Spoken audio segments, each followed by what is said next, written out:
తెలంగాణలో ఇవాళ ఆసక్తికర సన్నివేశం జరగనుంది. ఎప్పుడు ఒకరిపై ఒకరు విమర్శలు సంధించుకునే CM Revanth Reddy BRS working president KTR ఎదురుపడితే ఎలా ఉంటుంది? అలాగే ఒకే వేదికపై కూర్చుంటే ఎలా ఉంటుంది? ఇప్పుడు తెలుగు రాష్ట్రాల్లో ఇదే ఇంట్రెస్టింగ్ టాపిక్ గా మారింది. అసలు వాళ్ళిద్దరూ ఎందుకు ఎదురుపడతారు, ఒకే వేదిక ఎందుకు పంచుకుంటారనే కదా మీ డౌట్. రవీంద్ర భారతిలో ఇవాళ సిపిఎం జాతీయ ప్రధాన కార్యదర్శి సీతారాం ఏచూరి సంస్మరణ సభ జరగనుంది. ఈ సభకు సీఎం రేవంత్ రెడ్డి, మాజీ మంత్రి కేటీఆర్, ఇతర పార్టీ నాయకులు హాజరు కానున్నారు.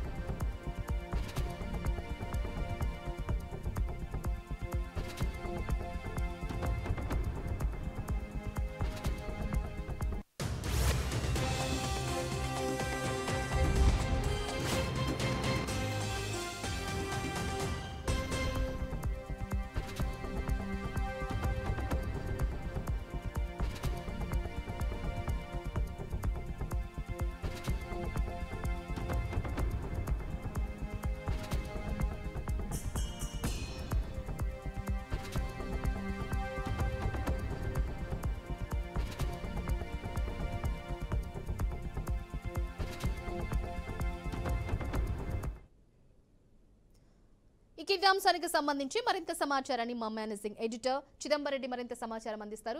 చిదంబరెడ్డి, చెప్పండి, ఎప్పుడు ఒకరు దుమ్మతి పోసుకునే రాజకీయ ప్రత్యర్థులు ఒకే వేదిక పంచుకోబోతున్నారు, దీన్ని మనం ఎలా చూడాలంటారు?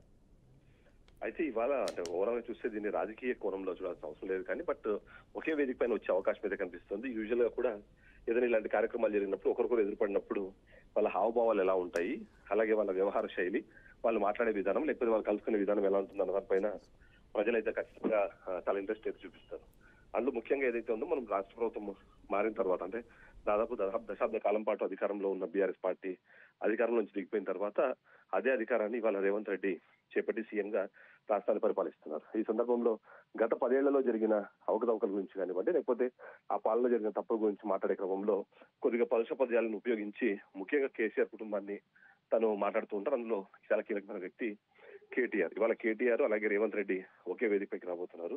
ఏచూరి ఎవరైతే కమ్యూనిస్ట్ లీడర్ ఏచూరి సీతారాం చనిపోయారో దానికి సంబంధించిన సంస్మరణ సభ ఇవాళ హైదరాబాద్ లో రవీంద్ర భారతిలో జరుగుతుంది. ఆ రవీంద్ర భారతిలో ఇద్దరు ఒకేసారి వేదిక పంచుకునే అవకాశం ఉన్నట్టుగా మనకు సమాచారం ఉంది. ఆ ప్రకారం చూస్తే మాత్రం ఖచ్చితంగా ఏంటి ఒకరి వ్యవహార శైలి ఎలా ఉంటుంది, కనుగొనగానే పలకరించుకుంటారా లేకపోతే అక్కడ కూడా వాళ్ళు ముభావంగా ఉంటారన్నది ఒక ప్రశ్న చాలా మందిలో ఉంది. బట్ యూజువల్ గా అయితే ఎప్పుడైనా సరే రాజకీయ నాయకులు రాజకీయ ఆరోపణలు ప్రత్యారోపణలు ఎన్ని చేసుకున్నా ఒక వేదికపైకి వచ్చిన మాత్రం కొద్దిగా ఖచ్చితంగా వాళ్ళు చాలా హుందాగా వ్యవహరిస్తారు అన్నది చాలా సందర్భాలు చూసాం. కానీ వీళ్ళ విషయానికి వస్తే ఏంటంటే కేవలం రాజకీయ కారణాలే కాకుండా వీళ్ళు ప్రత్యర్థులుగా కూడా చాలా మంది భావించే అవకాశం ఉంది. అందులో ముఖ్యంగా చూస్తే మాత్రం ఆరోపణలు చేసే క్రమంలో అది పర్సనల్ అటాక్ వరకు కూడా గతంలో వెళ్ళిన సందర్భాలు చూసాం. సో అలాంటి పరిస్థితుల్లో ఇద్దరు ఒకరికి ఎదురుపడినప్పుడు ఎలా వ్యవహరిస్తారు అన్న విషయం పైన ప్రజలు చాలా ఉత్కంఠగా ఎదురు చూస్తారని చెప్పొచ్చు. Okay, right. Thank you so much Chidambareddy.